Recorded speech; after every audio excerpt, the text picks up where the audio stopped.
It's one of those fugitive thoughts I've harbored on and off for the last couple years. Like, why don't I laugh as much as I used to?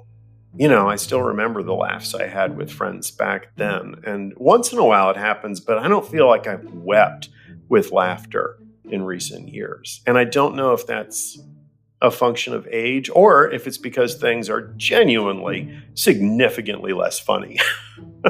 I mean, it's a grim time. Welcome to the Unspeakable Podcast. I'm your host, Meghan Daum. Before I introduce my guest this week, Tim Kreider, several announcements. I'll try to be as quick as possible here. The first is that I am offering a writing workshop this fall. There were a lot of requests for this, so here it is. It's a personal essay and memoir class. We're doing it on Zoom, 6 consecutive Wednesdays from 3 to 5 p.m. Eastern Time, starting on September 6th. So you can go to my Substack and find out more about that. You don't have to be a paying subscriber to see that post. I used to have a website dedicated to the class, but I had so many websites floating around, it was getting confusing. So I'm trying to keep everything on the Substack. So go to meghandaum.substack.com to find out about the writing class. Second thing is that I have added a one-day Unspeakeasy retreat to the calendar this year. It's going to happen in Denver on Saturday, September 30th. That is going to be running all day, probably 10 a.m. to 5 p.m. or so. That will be the women's retreat portion. We'll have guest speakers. It'll be like a sped up version of the weekend retreat. And we'll also have a party in the evening, an Unspeakeasy for All event that men are invited to. If they have any connection to the women at the event, figure out how that works. So go to theunspeakeasy.com and request information about our one-day retreat on September 30th in Denver. What's next? In Los Angeles, I have an event coming up. I'm going to be in conversation with the writer Adrienne Brodeur. She has a new novel out called Little Monsters. You may know her from her massively popular best-selling memoir, Wild Game, which came out a few years ago. I'm going to be interviewing her at Skylight Books in Los Feliz on Wednesday, July 26th at 7 p.m. You can go to skylightbooks.com to find out about that. And finally, breaking news, this podcast now has a YouTube channel. Yes, I don't know how we ever survived with that one. That does not mean I'm doing this on video. I'm going to just be uploading the audio episodes to YouTube, but apparently no one under 30 consumes any content unless it's on YouTube or TikTok. So if you're somebody who wasn't able to take in this show because it wasn't on YouTube, now you have no excuse. The channel is called The Unspeakable Podcast on YouTube. So just FYI there. Okay, my guest is writer Tim Kreider. Even if you think you don't recognize his name, there is a good chance you've read his work.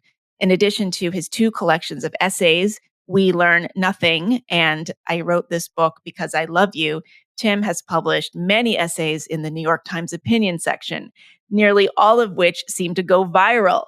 The first such essay was The Busy Trap, and that was published more than 10 years ago, wherein Tim called out Americans' perpetual condition of being crazy busy, as he puts it, a kind of existential reassurance, a hedge against emptiness.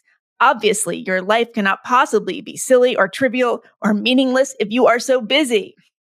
There's a lot more where that came from, including an essay about knowing people are talking about you behind your back, which is something you may have heard me talk about before here. A line from that essay has become a rather famous meme, and Tim talks about what it's like to be memeified.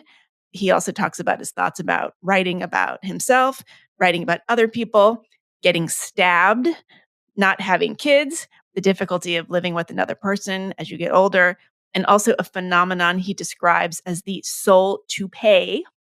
As you will hear, Tim is a personal friend of mine, so there's a nice kind of intimacy to this conversation. And for paying subscribers, Tim stays overtime and talks about what it's like to be 56 years old. That's the age his father was when he died, which Tim said at the time he felt like, was old enough. He also talks about dating his fans, although he insists they're not really fans anymore once you start dating them. To which I say, speak for yourself. They should really become bigger fans after they start dating you. If you are not yet a paying subscriber and you want to hear that part, go to meghandown.substack.com and access it and a bunch of other perks. And in the meantime, here's my interview with Tim Kreider. Tim Kreider, welcome to The Unspeakable. Hi, Meghan. Thanks. Nice to be here. I can't believe that you have never been here before because I cite your work frequently. And I believe there was one episode in which the guest and I talked about you behind your back in glowing terms. Well, that's how I like to imagine everyone talking about me behind my back. Yeah, it's pretty much an ideal scenario. So yes, I've been doing this podcast for 3 years and I can't believe this is the first time you're here. Although I think I may have asked you at least once in the past and there was either a scheduling issue. I'm sure I said yes and then forgot about it. No, I think you just ignored my texts, actually. All right. Well, you are an essayist. You have a couple of books. You're also a cartoonist. You've got some books of cartoons. You write occasionally for the New York Times, and it seems like every single thing you write ends up going viral. And it's strange. You would think that you would be much more famous, considering that. You would think that, yeah. I want to start by talking about what is, I think, my favorite essay of yours. It goes by two names. It appeared in the New York Times under the name I Know What You Think of Me. And it also appears in your collection of essays, I Wrote This Book Because I Love You, under a different title. It is an essay that is not only often quoted, it has been memeified. There's a particular quote line in it that appears in thought balloons, like on people's Instagrams and Right. such. And it's quite astonishing, actually. So why don't you tell us what this essay is about, and then I'll have you just read a little bit from that particular passage. Well, once in a while, you'll see someone online discover the source of that quote. And they always marvel at the fact that it comes from an essay that starts out to be about me getting a missent email from my agent, actually. It was a classic case of hitting reply all instead of reply. And what I had written her about was having rented or heard of goats, of which I was very proud. You can do this, to crop your lawn. It's a great method of lawn control. And I was experiencing some Old Testament pride in ownership of a herd, and just wanted to share with people that I had rented goats. And she felt that maybe I was squandering my advance money on frivolous things like goats, not realizing how utilitarian and important goats are. Especially if you're an author and you're relying on you got to live off the land increasingly because the royalties are just not coming in. As we all soon will. Yeah, in fact, I'll read just the first two paragraphs, which may well say more eloquently what I just said. Okay. I recently received an email that was about me, but wasn't for me. I'd been CC'd by accident. This is one of the hazards of email, reason 697 why the internet is bad, the apocalyptic consequence of hitting reply all instead of reply. I had rented a herd of goats, for reasons that aren't relevant here, and had sent out a mass email with attached photograph of my goats to illustrate that A, I had goats, and B, having goats was good. There turns out to be something primally satisfying about possessing livestock. A man wants to boast of his herd. Most respondents expressed appropriate admiration and envy of my goats, but the email in question from my agent was intended as a forward to some of her coworkers, sighing over the frivolous expenditures on which I was frittering away my advance. The word oof was used. So this essay goes on to be about the horror of knowing for a fact that other people are talking about you behind your back, even as you are talking about them behind theirs, and how it is harmless and without ill intent when you do it, but devastating and cruel and a betrayal when others do it to you. Right. And so the quote in question, we should just say it. This is... Geez, you'd think I would know it verbatim. Well, I know it. No, I'm going to say it. I was not queuing you up. I'm just going to say it. Very well. So, the mortifying ordeal of being known. Yes. And often it's often paired with the preceding clause. It's if we want the rewards of being loved, you also have to submit to the mortifying ordeal of being known. So you often see things in a meme labeled those two things, the rewards of being loved and then the mortifying ordeal of being known. Okay, and that comes from the last paragraph of this piece. So can you read that? Yeah. And I remember, in fact, this was a long time ago when I still read comments on the internet, and someone refused to believe that the dream I describe in this was real because it seems too apt, too spot on. A friend of mine once had a dream about a strange and terrible device, a staircase you could descend deep underground, in which you heard recordings of all the things anyone had ever said about you, both good and bad. The catch was, you had to pass through all the worst things people had said first, before you could get to the best things said about you at the very bottom. This wasn't even my dream, and my friend told me about it over a quarter century ago, but I've never forgotten it.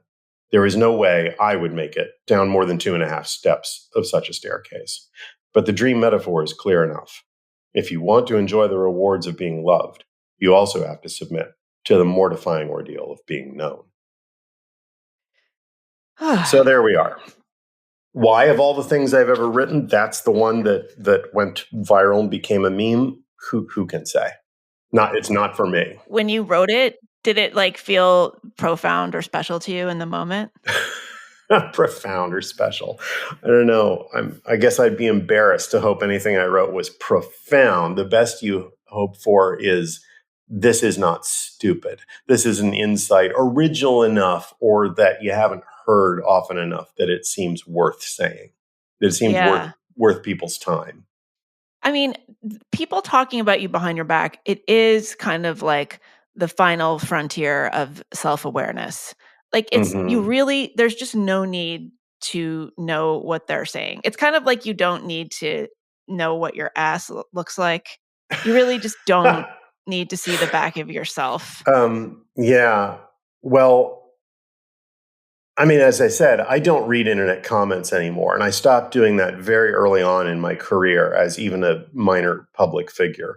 I realized they're not for you, They're not intended for you, and it's just not to your benefit to read them, because anything generous that people say about you will pass through your brain like a neutrino, and anything cruel or even qualified that they say is just going to stick in you like a spear for the rest of your life, and you'll be able to quote it verbatim decades later.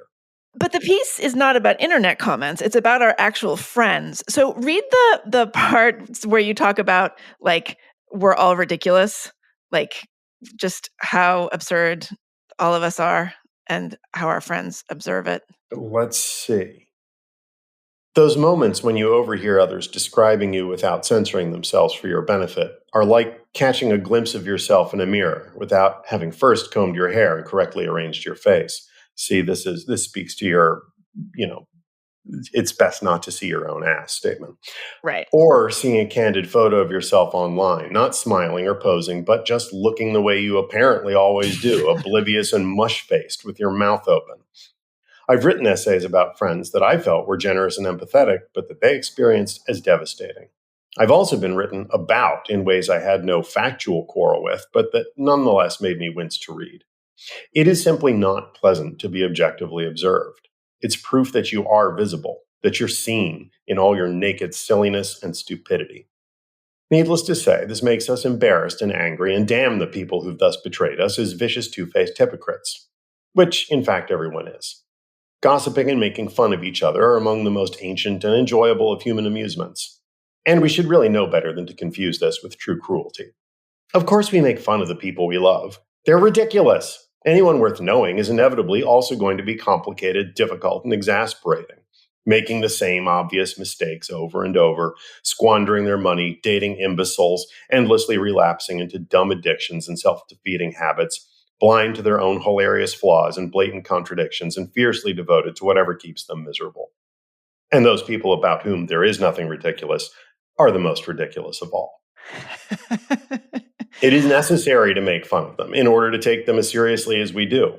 Just as teasing someone to his face is a way of letting him know that you know him better than he thinks, that you've got his number, Making fun of him behind his back is a way of bonding with your mutual friends, reassuring each other that you both know and love and are driven crazy by this same person. Yeah. So I think it's important to draw a distinction between gossip and analysis. You do use the word gossip here, but I feel like there's a difference between gossiping behind somebody's back, which would be like just spilling their secrets or just engaging in mean-spirited kind of just observations about their biggest weaknesses, and actually just sort of putting them in the context of the greater world. Like there's a difference between being an anthropologist and being a harpy. Yeah. You know? Though that kind of behind the back gossip can also serve the function of reassuring one another that you're not crazy. It's not just you. Yes. In fact, I was just telling a story this morning about feeling awful because I yelled at my elderly mother because she always told me to stop at this certain stop sign. And, you know, it's a red octagonal stop sign. I've seen them many times. I know to stop at them. And she couldn't stop herself from telling me stop. And I discovered to my relief that my sister also had yelled at our mother for her insufferable backseat driving. And it made me feel less horrible. And, you know, there's nobody who is driven crazy by your parents in the same way as your siblings. And that's a kind of bonding exercise, you know, to talk about your friends who are, you know, crazy and insufferable, as we all are. And, you know, reassure each other that, oh, yeah, that's not just you. They're that way. I had a friend who gave a great toast at a mutual friend's wedding. And he said, I don't know why I love this guy. If you're here tonight, you probably don't know why you love him either. And indeed, he's a very difficult friend. But there's something endearing about him. What are the things you think people are saying behind your back? You know what? I'm not even going to speculate. I don't think it would be good for me. I really try to block this sort of thing out of my head. I'm very successful at that. And do you think that is a sign of mental health, blocking it out? No, I think it's a sign of some fragility that I can't withstand, even imagining what their criticisms or complaints might be. But, you know, given that fragility, I think it's a sign of mental health to keep it out of my head rather than inflicting it on myself masochistically or you know, to nurture vindictive, wounded feelings. Right. Yeah. I mean, I feel like I live so much of my life avoiding certain information or just like not, it's just, I don't want to hear, I'm on a need to know basis kind of with a lot of things. I had a friend who's roughly my age. She's Gen X, and she had just no patience with the sort of aggressive honesty of polyamory. She was just like, just cheat on me, you know, old school cheating. Just lie to my face. Have the decency to cheat. Yeah. It's funny. I interviewed a guest about polyamory recently. I wonder what she would say to that. She practices polyamory, but she hates the community. She hates the poly community. The sex dorks. For these very reasons. Yeah. Yeah. And I have this like, this is the biggest humble brag ever, but it really is germane. So like one time I was in a theater, I was seeing a play or something, and I could hear there were these two guys behind me, and I heard my name. I heard them say my name. And then I heard them like then I heard the name of one of my books, and like I heard them speculating about me. Like they were strangers to me, but they had like recognized me as if I was some kind of public figure. And they were having a debate as to whether it really was me. And, you know, I was hearing like, well, oh, I didn't think she was in New York. I thought she lived in California. This was happening in New York. And I became so terrified that they were going to say something mean about me and that I was going to have to hear it, that I just turned around and I said, yes, it is me. I can hear you. And I'm stopping you right now because I don't want you to say something that's going to hurt my feelings. Well, congratulations. I think that was wise. I had someone write me a letter telling me I had written an essay about the sadness of getting gifts you don't want. And I'd written about some present my mom gave me that I was never going to wear and how sad it made me. And I carried it around with me for years. And someone wrote me a letter and revealed in the first line that they were going to chastise me for having written this essay. And I just immediately threw it out, but did not read past the first half line. Like, there's no reason to allow that into my head. Well, you are a beloved writer, though. I saw a quote. I don't even think it was a mortifying ordeal of being known. There was some other quote of yours that I saw recently in the comments section of a piece in the New York Times about some woman who would like run a marathon Oh, every yeah. day for a year or something. Or no, Right. maybe it was quoted in the piece. I don't know. And anyway, like to see something that you wrote in the context of an extreme athlete, that was new. It was disconcerting. It's, yeah, not my intention in writing it. I did not mean to endorse physical activity of any kind. No, no. Well, so how did you? Let's just do our due diligence. You were a cartoonist for a long time. When did you actually start writing? Well, I wasn't supposed to be a cartoonist. I was supposed to be a writer. I went to school for writing. That's what I majored in college. And, I always was interested in art too, but I felt like ultimately what I wanted to do was be a writer. But back then, this was, the late 80s, there weren't programs in nonfiction writing, and that really wasn't a thing that you set out to be. Right. Being an essayist wasn't so much of a thing, or a Not like now memoirist. when people are Yeah. making a killing. And so what you were supposed to do is write short stories and then a novel. And I just did not then, nor do I now, have any idea how you would possibly go about doing that.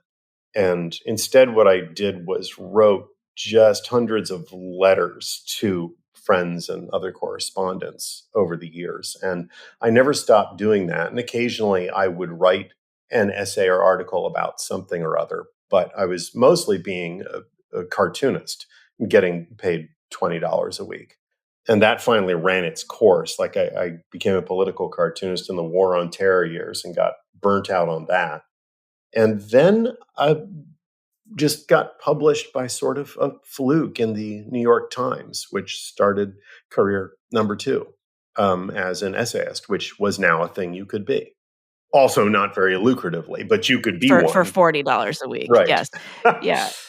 And was this the busy trap? No, the very first thing I ever wrote for the Times was defense of Pluto's planethood. But that was a few years before I started my run of essays at the Times. That was sort of a one-shot deal, and I thought, okay, that's probably the thing that'll be written about in my obits, is he was a defender of Pluto. This is when Pluto got degraded Deplanetized. to dwarf planet. Yeah. Or little. I don't think you can say dwarf anymore. It's not like little person It planet. was a little person planet. The thing that I sent in an essay about was about alcohol. And that came to the attention of an editor there, Peter Catapano, who is still my guy at the New York Times. That was a series on alcohol, and that series was ending, but he really liked that essay and asked me to be a contributor to the next series, which was, I think, on happiness. Okay. So I had a run for a few years of writing essays for him at the Times. And he had a nice, secure little ecological niche at the Times, doing personal essays. He did a blog called The Stone about philosophy and solicited essays from philosophers. Wow. And they're not doing so much that kind of work anymore there. But it got, my first essay there got the attention of my editor, my agent, the fabulous Meg Thompson. And then, in as much as I have a career, that's what got it started. So I just had like a detour of 10 or 20 years where I accidentally became a cartoonist instead. Tell us about the busy trap. What year was that, and what was your message? Well, I just looked it up. It's 2012. That arose in reaction to, I still remember a particular phone call from a friend of mine. He's the same one about whom his best man said, I don't know why I like this guy. And this friend has a habit of hanging up on you pretty much 100% of the time. Like he either conveys or obtains the information that he wanted to impart or gain in the phone call and then hangs up. And you find yourself still talking, but now the line is dead. Anyway, in this particular iteration of that call, he was going on about, I was like, well, we should get together. He's like, yeah, we should totally get together sometime. I'm like, I am saying that right now. When can we get together? And he's like, yeah, things are just really crazy right now. Crazy busy. I'll talk to you soon. And then again, I was talking to a dead line. But I felt like it was a time when I was hearing that a lot. And I think that it was a different phase of the same economic cycle we're in. Whereas now people have sort of lost their will to live and feel like capitalism's all bullshit. Back then, the treadmill was just getting faster and faster, and people were still frantically trying to keep up. And some people were reacting with a kind of masochistic pride to it, like boasting about how busy they were. Other people were just breathlessly complaining about it, but everyone just accepted it as the condition of life at that time. Okay. And do you see yourself as not busy? I wasn't then. I got busier for a while. Then the pandemic, of course, ceased almost all busyness unless you were in one of the industries that had to, feed or help everybody else who was trapped in their apartments. Yeah, my position was anti-busyness. Yeah. Like I tried to cultivate as best I could a lifestyle of not being busy, kind of a 19th century lifestyle. Well, I guess I should say an aristocratic 19th century lifestyle, not a child labor in a sweatshop lifestyle. I just liked writing letters and running errands and reading books and maybe having one social engagement in the day. I mean, that's still an ideal life for me. But yeah, I mean, not everyone's in a position to be able to do that. What I was criticizing wasn't people who were like desperately running on the treadmill for survival, but people who had tried to turn that necessity into a virtue and be proud of what seemed to me like pointless, frenetic activity. Yeah, no, it does seem to be a status thing to talk about how busy you are. Yeah, I don't know if that's still true. I was asked to revisit that essay recently, and I wrote something else entirely. And I felt like that was the zeitgeist when the treadmill was at a certain velocity before people knew how fast it was going to go. Hmm. And I feel now that the ethos is more like, you know what? Fuck this shit. Like there's the concept of working your wage. You know this phrase? Working your wage? Isn't that what it's called? Yeah, where you're not doing extra work to try to impress anybody at work. Because this is like the quiet quitting? Yeah, quiet quitting or acting your wage maybe is the phrase. Oh, acting your wage. Oh, like act your age? Exactly. Is that like a little turn of phrase? Oh, yes. I never heard that. Right. And I think that that's the ethos that seems more dominant, at least, from what I look at in memes online. It seems which like tells you all you need to know. That's eclipsed this sort of perverse pride in how frantically busy you are. So, like, what is your life like as a writer? So, like, as we said at the beginning, almost all of your pieces in the New York Times have gone viral. You're quoted all over the place. You hear from fans and readers all the time. And yet, most of the time when I see you in New York, you're like couch surfing or living in somebody else's apartment. I'm in someone else's apartment as we speak. I am paying rent here, but it's definitely not my apartment. What is your sort of career advice for aspiring writers? Oh my Lord. I feel a little fraudulent talking about being a writer right now because I feel like I haven't been much of a writer since the pandemic. I had that cushy medium gig for a while and that went away along with Who was everything that thanks else. To? That was you, wasn't it? Yes. Thank you. And I remember one time you sent me they sent you like little, this is for Medium. So I was writing for Medium for a while and then I got you this gig as well, and a similar gig. And you sent me a little royalty statement. They have like a partnership program. That was from the partnership program. It was for what was your statement? What had you earned that quarter? I don't know. I think like those top out around $11. It was 1 cent. No, it was a statement for 1 cent.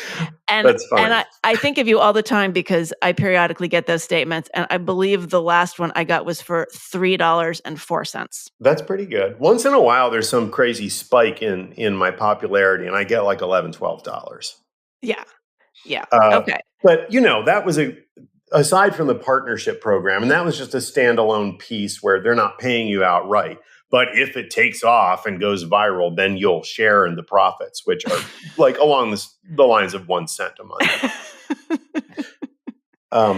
But for a while, it was a very cushy paying gig. And then it went away along with everything else in the pandemic. And Yeah. since then, I've really been struggling to get interested in writing anything. I'd like to write another book, but all that, I don't know. Theoretically, it should have been possible to write an entire book in quarantine. Maybe some people did, but Many people did.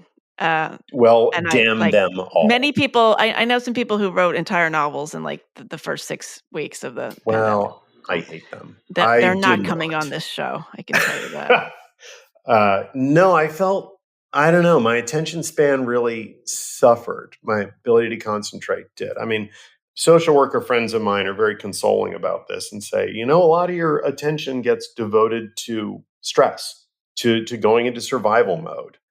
It's like on Star Trek when you got to divert all power to the shields. And so I didn't have a lot left over for writing. And I'm now on Substack, and I still produce maybe one essay a month, but it's not a lot. I haven't summoned up the interest to write another book yet. Everyone would like me to write one book about one thing, not an essay collection. I know. It turns out nobody buys those. I know. Well, but nobody buying a book used to not be so much of a problem in publishing. They would give you a book contract they really anyway. like them to buy them now. Now I know it seems quite unfair. So, what kinds of things are you writing about on Substack?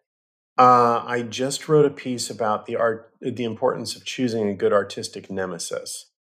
I mentioned my friend Dana earlier. She just had a book come out, which is a kind of parody of self-help, how to be creative books. It's called Skip to the Fun Parts. And one of her chapters is on this very topic, choosing an artistic nemesis and how they can be motivational.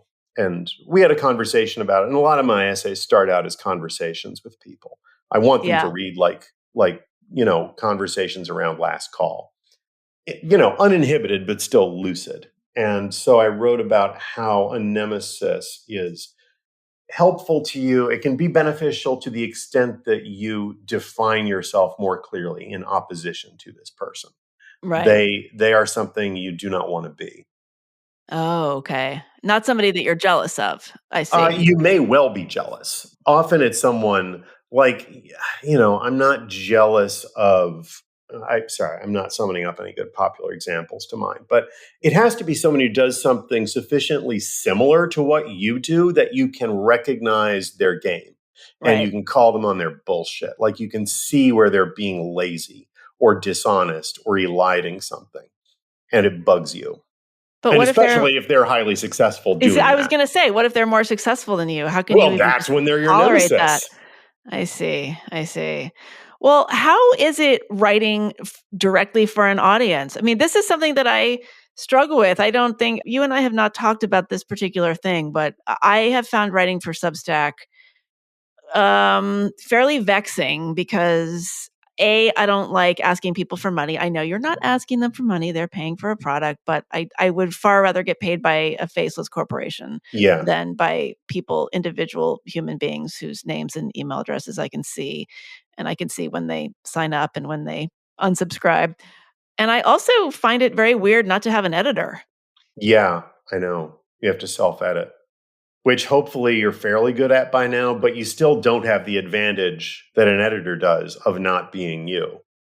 So it's always possible that, unbeknownst to you, you suck. Well, it's not unbeknownst to me. I can tell you. I know full well how much I suck. Yeah, I had a thing recently where I wrote an essay. I find that I keep circling around the same topic over and over again, and I wrote a piece for the Substack, and I gave it to somebody to just give a quick eyeball to, like a copy edit, and she said, this paragraph here, it's almost verbatim a paragraph that you wrote like last month in a piece. And I had absolutely no recollection of writing it. And it was a horrifying moment. Well, that's happened to me. But I think that's just a hazard of having to crank out at what they now call content. You see this happen to people who have regular columns, no matter how good they may Yeah. be. You just don't have something original to say all that often. And it's a luxury to be able to wait until you do to say it. But, if you're cranking out content because people are subscribing or because, you're employed to do a column every other week, it's hard not to return to the same thoughts over and over. I mean, we're all just limited people with certain preoccupations. Yeah.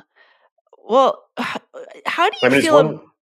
No, go Sorry, go ahead. on. No, go Well, it's ahead. one reason I've been reluctant to start charging for subscriptions, because then I actually have to keep writing stuff. Oh, so you don't charge? Well, I haven't yet, but this is really just a matter of laziness than anything else. The whole idea is to start charging. I got an email recently from Substack notifying me that I now had enough pledges to make, and I don't want you to get jealous, but as much as $1,000 a year. Well, don't get too big for your britches. How do you feel about writing about yourself now? Because I have been struggling for the last couple of years with writing about myself. In fact, I wrote, so when I was at Medium, I like you, I had the actual paid Medium column for Mhm. a couple of years, very well paid. And I none, know and it was a cushy gig. it really was. And the thing is that nobody read the pieces because they were paywalled. Mm. So I had these pieces, and then it got continually demoted, and then I was sort of became like less often, and then it was and then it was more often, but for less money that they wanted, and then it Oh, became like a that's blog. And so in one of the blog pieces, I remember writing, "I'm too old to write about myself anymore," hmm. and I felt that I just had become acutely aware that like the older you get, the less the world feels like a novelty for you. The less you have that thing that young people have, which is that everything you experience, you think that you're the only person to have experienced this. And it feels Yeah. like something you want to write about. Like you just go out and have what is really a fairly banal experience, but you want to run home and like, whip out, a couple thousand words about it. And I just don't have that anymore because I don't presume to have anything original to say. And in a way, that's a mature instinct, but it's also pretty creatively stifling. Yeah, I mean, you require the delusion initially that whatever you have to say might be interesting to someone else in order to write anything at all. I mean, my this was not always true, but since I started my actual career as a writer, like in my 40s, my MO was always, I mean, obviously, I'm taking myself and the people I know as subject because I am a lazy person and don't do research. I just write about what actually happens to me. But I never want the essays to be about me. I want them to be about the reader. And so I'm trying to find commonality in whatever I'm writing about. Like, even if it's something unusual, like renting goats, you want to find what there is in it that speaks to the reader's experience. And for that reason, like an extraordinary experience is perversely difficult to write about. Like those experiences make good stories to tell in bars because the Right. only takeaway is like, it was so fucked up. My life is cool and interesting. So, I've always tried not to write about myself in that sense. I mean, I think you do get less interested in your own life. You find yourself a less fascinating individual. You get a little sick of yourself as you get older. Yeah. And I feel like things seem less funny than they used to. I mean, I was a cartoonist for a long time. And, even the darkest parts, especially the darkest parts of existence, seemed hilarious at times. And things seem less funny as well as less novel and interesting. Why does it seem less funny? Is it because we're older and it's just not as cute and charming? I don't know. That's a really good question. It's one of those fugitive thoughts I've harbored on and off for the last couple years. Like, why don't I laugh as much as I used to? I still remember the laughs I had with friends back then. And once in a while it happens, but I don't feel like I've wept with laughter in recent years. And I don't know if that's a function of age or if it's because things are genuinely significantly less funny. I mean, it's a grim time. It's a grim time, but wow, I've actually never thought about this as you are articulating it. But I think it's true. I haven't laughed that hard either. I used to laugh a lot. Yeah. But I did laugh, and you'll appreciate this because I know you're a fan of Loveline with Adam Carolla and Dr. Drew. Yes. I was. Thanks for outing me. Look, Dr. Drew's been a guest on this podcast. I have interviewed Adam. I am completely out about the brilliance of Loveline, and in fact, I believe that they were the first the first heterodox podcast. So anyway, I was listening to an old, not quite as old as like the old Loveline, but I was listening to an episode of Dr. Drew and Adam podcast from several years ago, and Adam was doing like his, sort of montage of cliched things that like morning AM drive disc jockeys say. Mm-hmm. I'm not here to make friends. It was just this, string of cliches. And I was laughing out loud. I distinctly remember I was cleaning my house. I was not only cleaning the house, I was cleaning the walls of my house. I was like had a mop and I had like soap and a rag, and I was scrubbing my walls because they get really this is too much information, but because I have a large slobbery dog, the walls get kind of dirty. And I was doubled over laughing as I was scrubbing the walls. And I thought, wow, I have not laughed in a really long time. And I think it's because the content has changed. Frankly, the content of life, of media. I mean, yeah. not that anything that he was saying was like so transgressive or politically incorrect or from before times or anything. It wasn't even that old, but it's become so hackneyed at this point to say like, oh, nothing's funny anymore, and cancel culture, and you're not allowed to make jokes. And like, I think this is a little bit of a different point that we're trying to drill down to here. Well, I'd like to know from, maybe I'll ask my students this semester, like, do they laugh that much? I just feel like I was desperately unhappy in my 20s, but there were a lot of laughs. Yes. Good laughs. And maybe the desperate unhappiness and the lots of laughs go hand in hand. I don't know. Although I feel pretty unhappy now. I just don't laugh as much. Well, that's good to know. I feel like I used to try to get myself into situations that I could potentially write about. And so by definition, they tended to be funny. Well, true. Yeah, I think when you're young, you have a much higher tolerance for potentially unpleasant but interesting situations. Yeah. Things that will make a good story later. Okay, so why does that go away? Because I really always felt that was the secret sauce to life. Like, even if something was bad, it's interesting. So, well, some of those experiences turn out to be very unpleasant indeed. Also, I don't know, maybe the things that used to interest you don't anymore. Like there's so much. I still remember looking at an apartment somewhere, and the guy who was showing it to me was just a different incarnation of a friend of mine. He was like the new version of that guy. And I recognized him instantly. And I wonder if eventually you just start recognizing situations and people. Oh. And feeling like, oh yeah, I've been through this before. I know this person. Wow. Did you ever like get into relationships with people, like romantic relationships, because you knew it would be kind of madcap and a great story? I mean, you did write a whole book about relationships, not necessarily all romantic relationships, but I wrote this book because I Love You is about relationships. Mm-hmm. Well, looking back, I certainly used to have much more of the stereotypical attraction to women who are charismatically crazy or seemed likely to lead to adventure. But getting stabbed will cure you of that fast.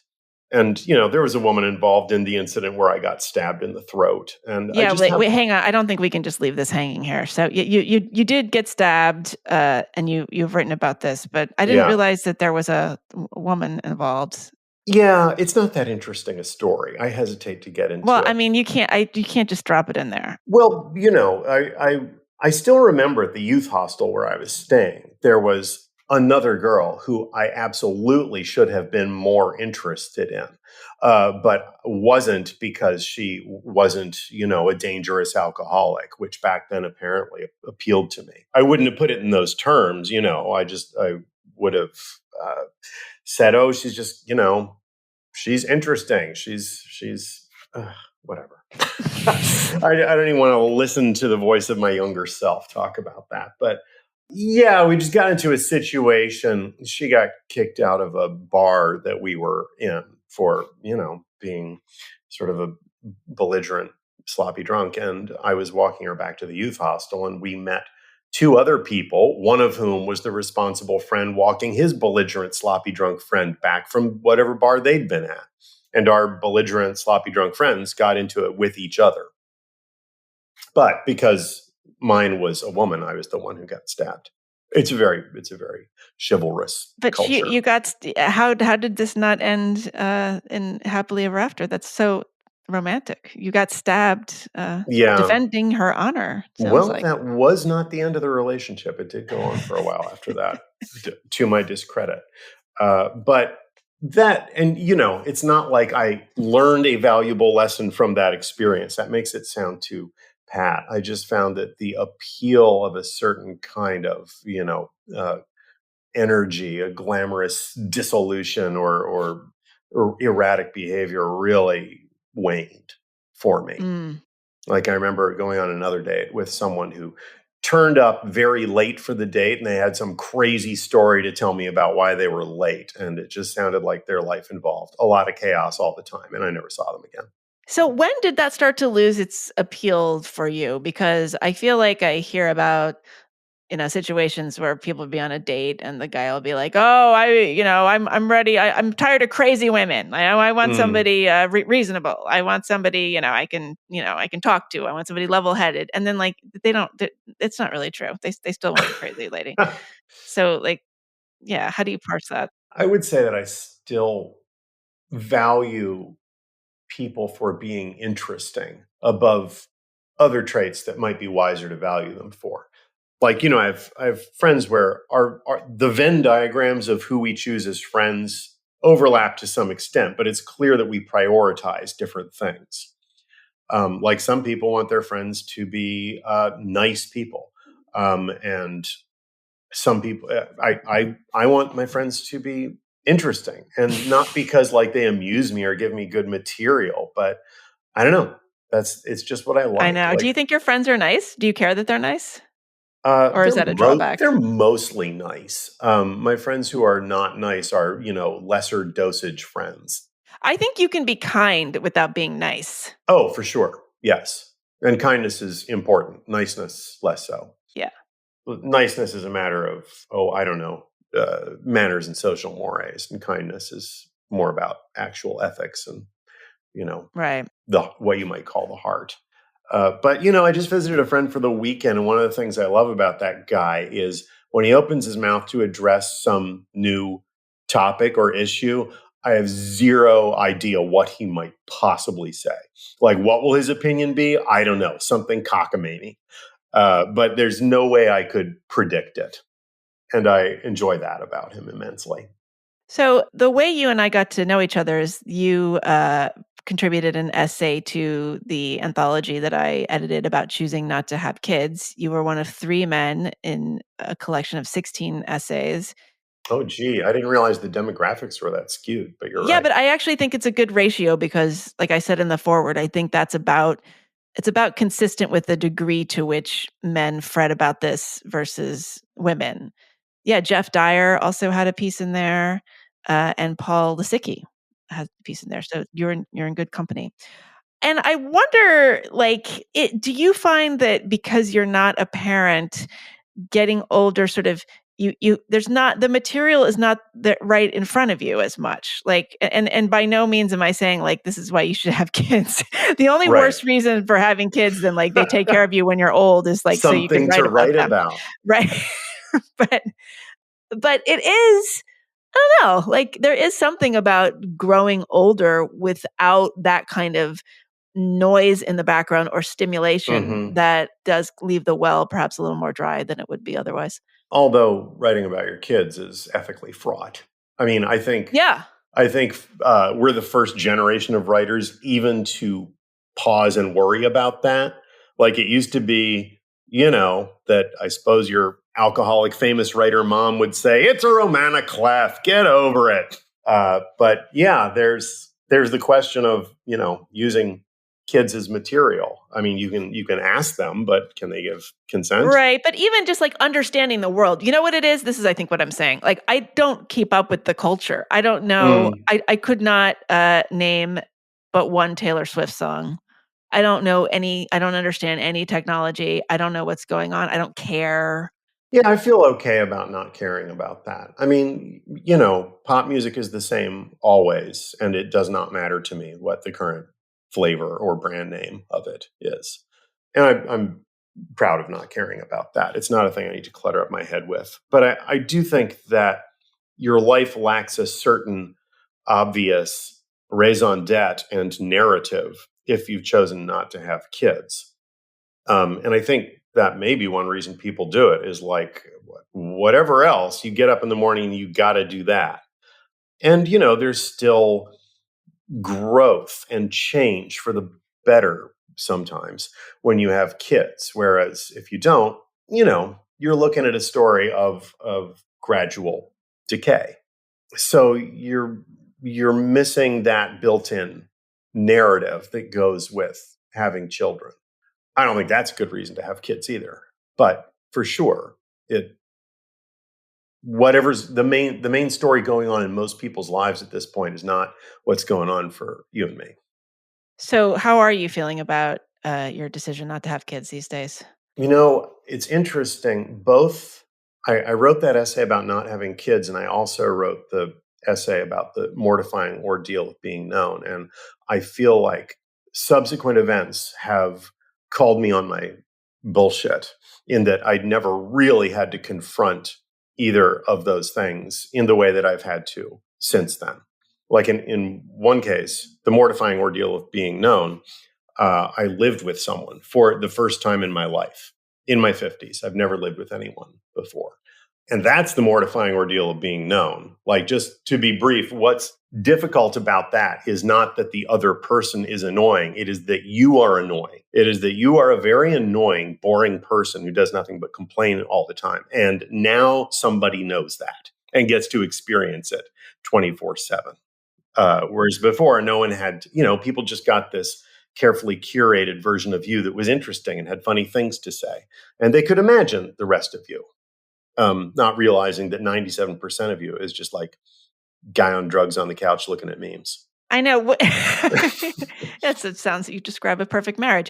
But do you think that it gets, I mean, this is again such a cliche, like the older we get set in our ways, and then it gets hard to partner with somebody or live with somebody. So like people who have been together from a very young age, living together, et cetera, they're just less self-conscious. And Well, so it's and you smoother. I think that's probably true. And you get the mortifying ordeal out of the way sooner. And also you form each other. Right. Your brains shape each other's, like two nuts growing in the same shell when you're young. Whereas when you're older, yeah, it's like two alien cultures meeting. Yeah. But I'm sorry, I feel like we can bookmark that, but I failed to answer your original question about kids. Mm-hmm. Like Okay. the other way in which my bullshit was called was that I actually had to decide in real life whether or not to have kids. Like it was not an unconsidered decision when I wrote the essay, but it was untested.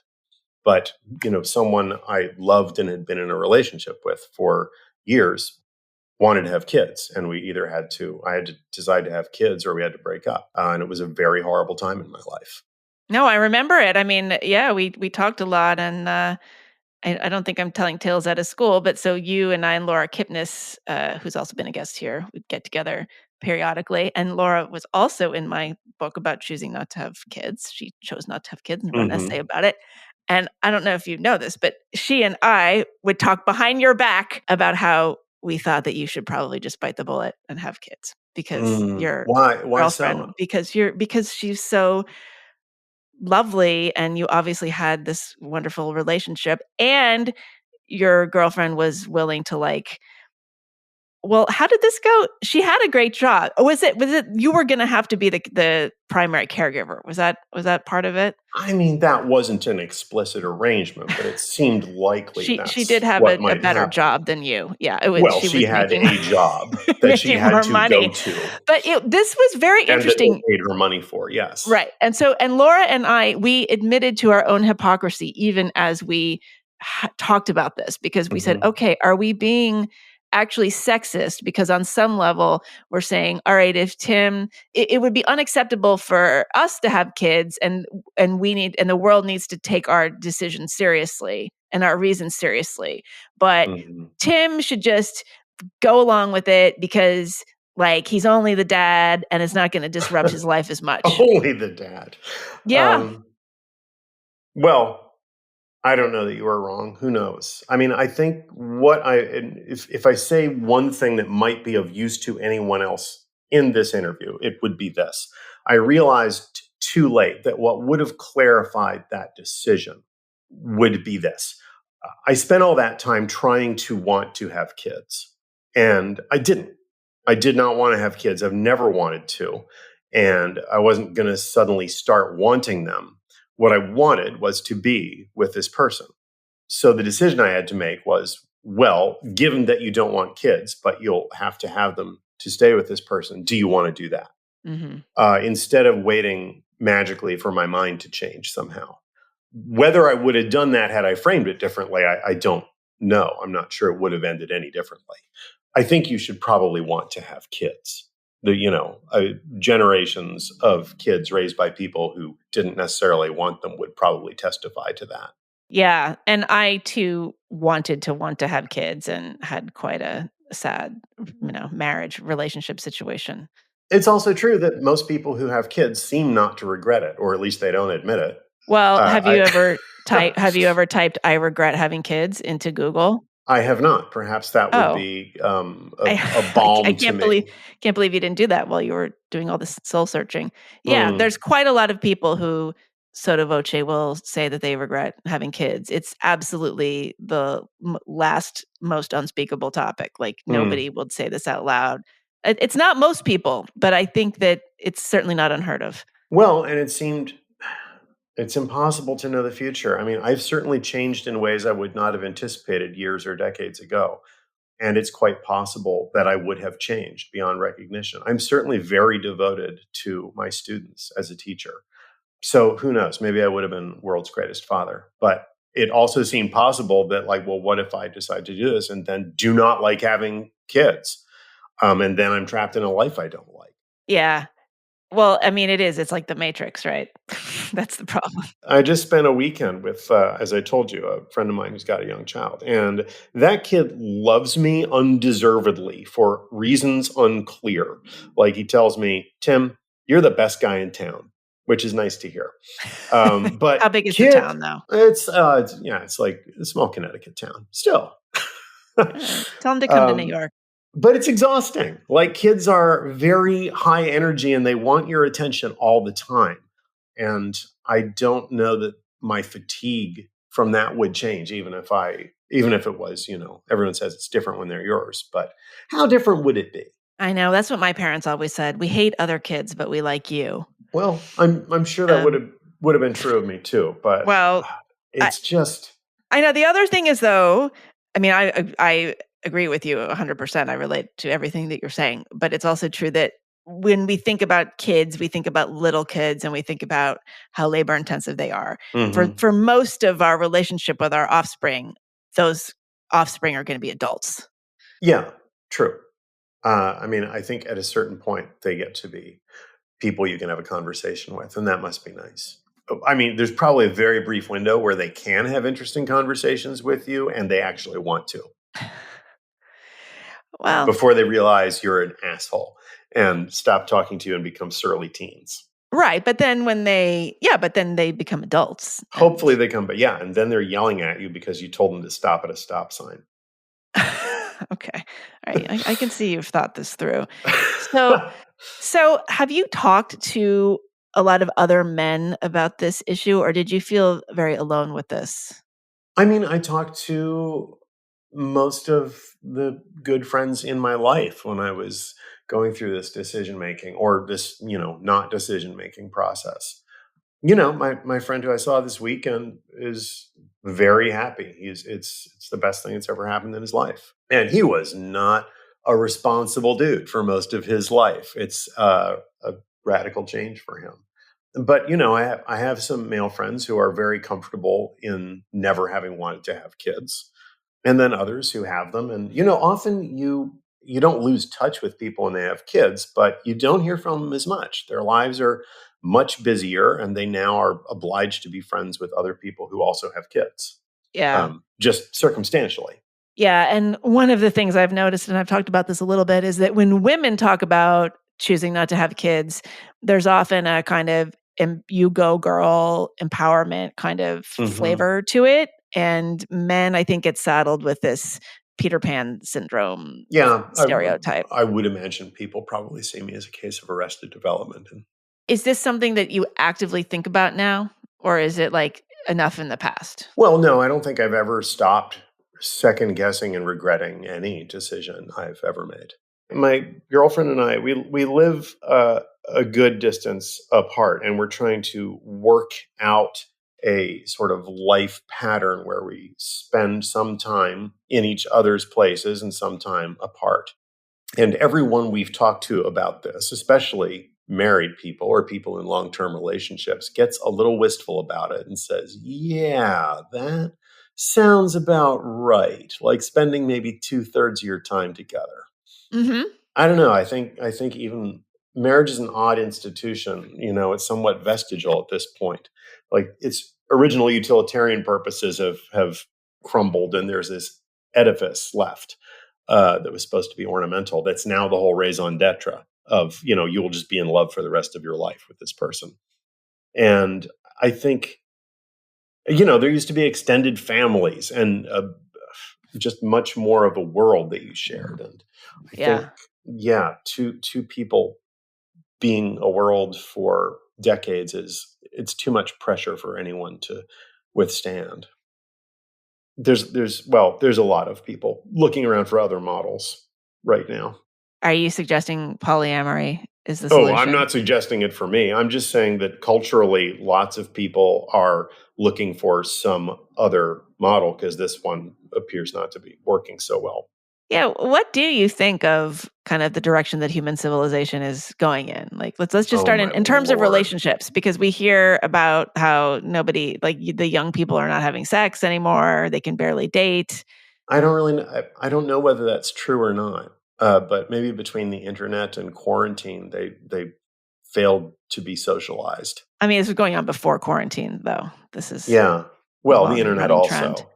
I mean, they're not apparently wild to get driver's licenses either, right? Because you don't necessarily need to physically go anywhere to get away from your parents and meet people like yourself. But what do you think about like just male-female relations these days? I don't know. That's a I mean, you're a student of this. Broad question. I ask you because you write so eloquently about this, and you're also old enough to have seen a lot of cultural shifts. And so, we've got a situation now where more women are getting better educated. There's this hypergamy idea, which is like that there aren't as many quote unquote high value men, especially in big cities. You've got like a whole bunch of women, whole bunch of very, very highly educated women competing for a very small pool of men. Like, what do you make of all that? I would say I find it interesting. That's not a very good answer, but my whole life, I was fairly basic guy I wanted to sleep around. And so my whole life, I thought of monogamy as this template, this boilerplate contract that you just had to sign, and there was all this fine print. And you didn't even get to read the fine print. It was like, look, you do want to be in a relationship, just sign the contract. And you had to sign it. And these days, people are rewriting the contract to suit themselves. With what outcomes, I guess we'll find out. I mean, sometimes polyamory or polycules result in, as a lot of large molecules, they fall apart or explode. But who knows? I think we probably hear less about successful situations. I think people are trying a lot of stuff, and some of it won't work, and some of it will work for this part of history. And I don't know, we're reinventing things. It's interesting. And of course, anytime that happens, there's the backlash of people who want nothing to change ever and to return to a largely mythical past when things were better. You mentioned earlier that you were not happy these days. You've written about happiness a lot, whatever that means. Well, I was asked to. Yeah, I know. Sorry. That's the default. It's like, I don't it's consider either the culture of narcissism or is happiness possible for column topics. Yeah, right. I don't consider it a preoccupation of mine. Oh, I'm just not happy for mundane circumstantial reasons. Just I never quite came out of my pandemic funk. I mean, I was in this very apartment by myself for a couple of years, and I never quite emerged from that. I'm still not completely resocialized. My personality is not going to be the same again, though it wouldn't have been the same anyway because of age. But I just had a lot of personal things happen. My mother died. I'm building a house, which is a nightmare always, I'm advised, but especially so in this case. Yeah, we won't get into that. Aren't you some fiend for real estate? I thought Yeah, you I might be am. obsessed with that. I am obsessed with real estate, but I'm very easily triggered right now because it's so terribly out of reach. Oh, well, I appreciate that because I started meditating again the other day for the first time in maybe a decade. The last time I started was because I was having a bout of insane jealousy and my mind would not stop running like a hellish machine out of control. And this time it's because of some sliding doors that are being installed in my new house. See, I'm jealous that you even are building a house. I hate having such boring grown-up problems. I don't think that's boring. It's really boring. I hate talking about it to people. It's like, I remember when I was a kid how boring grown-up conversations were about real estate and taxes and shit. And now that's the stuff that I worry about and complain about. So what are you jealous of? What makes you so jealous that you have to meditate? Oh, well, this was a long time ago. That was the last time that I had to take up meditation, which was probably 2007. Oh, just someone I had broken up with started going out with a friend of mine. Okay. So it was a bout of sexual jealousy, among other things. Okay. So that's a classic. Yeah, there was nothing very novel or interesting. Yeah. Well, you wrote something about happiness. I'm just gonna read this back to you, and I wonder if you have any thoughts or if you even remember writing this. So perhaps the reason we so often experience happiness only in hindsight and that chasing it is such a fool's errand is that happiness isn't a goal in itself, but is only an after effect. It's the consequence of having lived in the way that we're supposed to, by which I don't mean ethically correctly so much just as consciously fully engaged in the business of living. Well, it sounds like some smarter person than me wrote it. Well, it's true. I think probably in that essay, I even wrote about in fact, nice tie-in. It was the very summer that I was forced to take up meditation because I was suffering from such insane jealousy. And I experienced it at the time as miserable. And it was indeed miserable, except that's the part I was focused on. But what was also happening was I was starting to go out with someone else and falling in love and living in the East Village. And I remember I was next door to a community garden and they were rehearsing a production of The Tempest there. So they had one of those big sheets of metal they used to simulate thunder.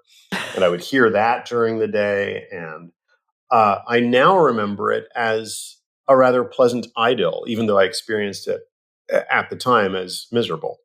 Yeah, exactly. I don't think it's just falsifying the past. I think there were things going on in my life that were better than I wanted to focus on at that time.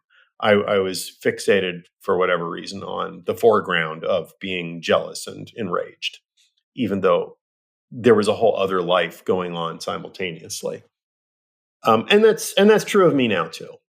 But this is the kind of thing you write about, just the layers of relationships. I mean, you have an amazing essay. I think it's in I wrote this book because I love you, about being in love with this one woman. I can't remember her name. Is it Lauren? For like Hmm. years and years and years, and it was never romantic, or it was never really consummated, and you actually had other relationships within that time, but there was just this kind of overarching, just very deep affection for this person. And I have never heard it quite expressed that way. I feel like people have a really hard time kind of just even metabolizing the idea that, like, especially, opposite sex people could have a very, very intense friendship while Hmm. also having other sexual and romantic relationships. Yeah, I think for me at least, for a long time, I sort of assembled the approximate equivalent of complete relationships out of a bunch of different relationships.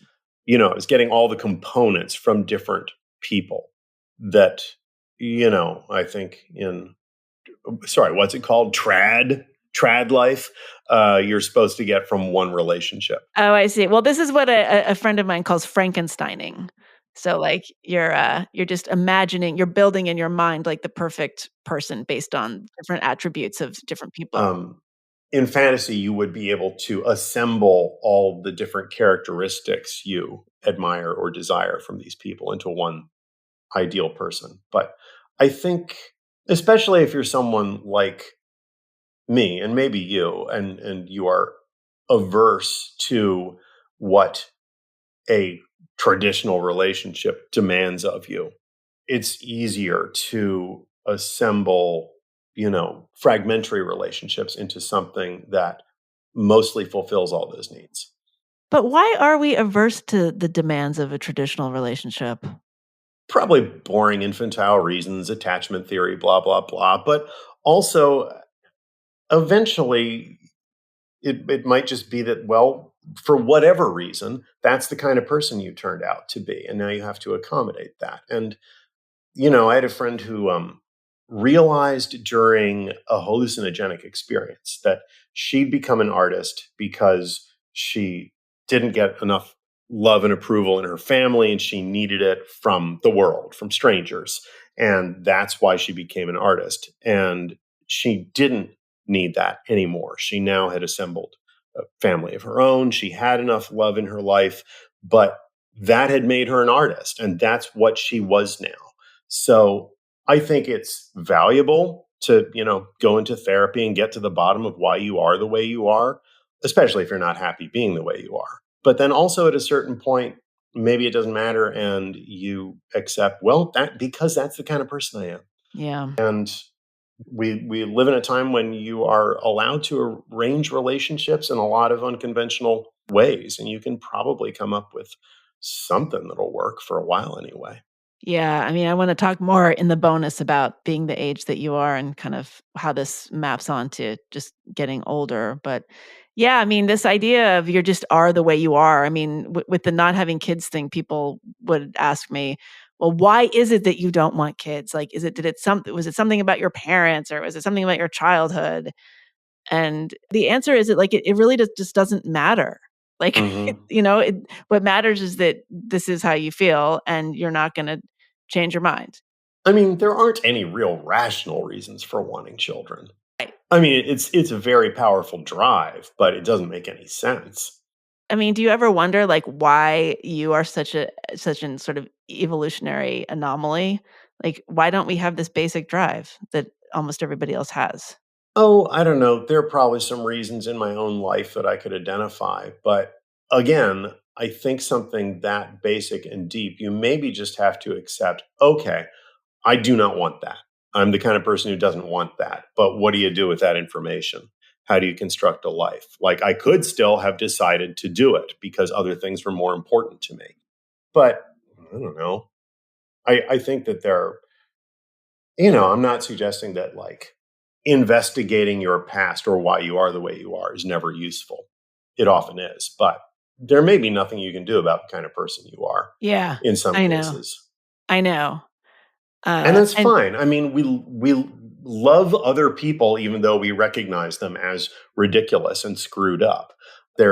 We don't feel that they ought to be better than they are. I don't know why we feel that way about ourselves. No, I don't want them to be better than they are because then I would feel that much worse about myself. There was a guy in a documentary I watched about some cult or another. And he wasn't a former cult member. He was just a lawyer involved in the case. And they asked him out of curiosity, do you think you could have been seduced by this cult? He's like, no. They were like, really? A lot of smart people were. Why not you? He's like, because I don't think I'm perfectible. I'm an ordinary screwed up schlub, and I'm always going to be. I'm not going to become some ideal version of myself. And this was the promise that the cult thrived on, is that you can become better. You can transcend yourself. And this preys on people's desire to become some unreal, perfect version of themselves. And, people aren't like that. And you wouldn't really want them to be. And he seemed like invincibly sane to me, like it was a superpower. Like, con men and cult leaders just had zero power over this guy because he wasn't prone to that delusion. Do you think you're equally unprone to that delusion? I think I accept as a given that people are, sometimes hilariously and sometimes contemptibly, messed up and just like they are, not as they should be. I'm not always very forgiving of it in myself, but Because I'm obsessed as I with. should be. I shouldn't say obsessed, but I enjoy watching those cult documentaries. There's a certain Schadenfreude, like, God, I would never be that stupid. Like, as screwed up as I am, I'm not that screwed up. Yeah, well, I think the interviewer was right that it wasn't a function of intelligence. There were lots of smart people there, Yeah. but they were all, lacking something and seeking it. And I think the delusion is that it's out there to be found somewhere in someone else, in some, because there's always a moment when you watch those documentaries where you hear people rhapsodize about the cult leader. Oh, what an inspiration. What a charismatic figure. And then you see him and he just looks like a bad dungeon master from high school, or he's like some tittering speed freak. And you're like, that guy? That's who you devoted your life to? They're seeing something there that is not there. They're projecting something onto them. I don't know what. Yeah, it would be nice. I would like to think I would not be a sucker for that particular brand of delusion, but well, it's never too late. All right, well, we're gonna move on to the bonus in a minute and talk about aging just more good times. precisely, even more up close and personal than this. But before we go, I want to ask you about a concept that you have coined, the soul toupee. Oh yeah, that was a concept coined in a bar in Baltimore, in Cross Street Market. Must have been in the 90s, with a friend of mine, because there was a guy who was often at that bar who had just a movingly obvious and sad toupee. And as we consumed our 32-ounce beers, we moved through many stages with this toupee, one of which was to make fun of the toupee, another was to feel sorry for the man in the toupee, and then finally reflected that we probably had things about ourselves that were not literal toupees, but were just as pathetically, endearingly obvious to everyone around us, which we felt we had successfully covered up and pulled the wool over everyone's eyes. And to return to our original conversation about people talking about you behind your back, I don't think it's for us to know what our own soul toupees are. I don't think it's good to know. No one needs to tell that guy, Frank, everyone knows you wear a toupee and it's fine. Nobody cares that you're bald.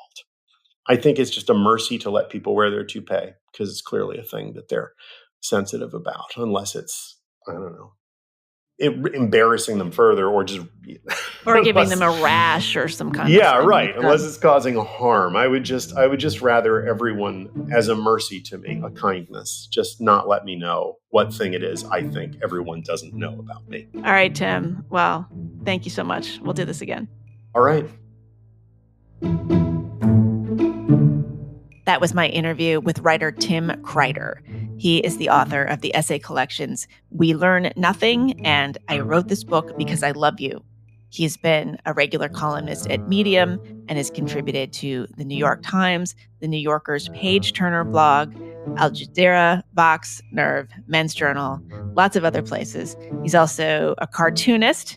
His cartoons have been collected in 3 books by Fantagraphics Books.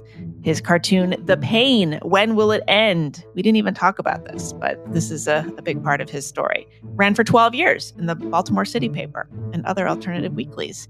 And you can find them at thepaincomics.com.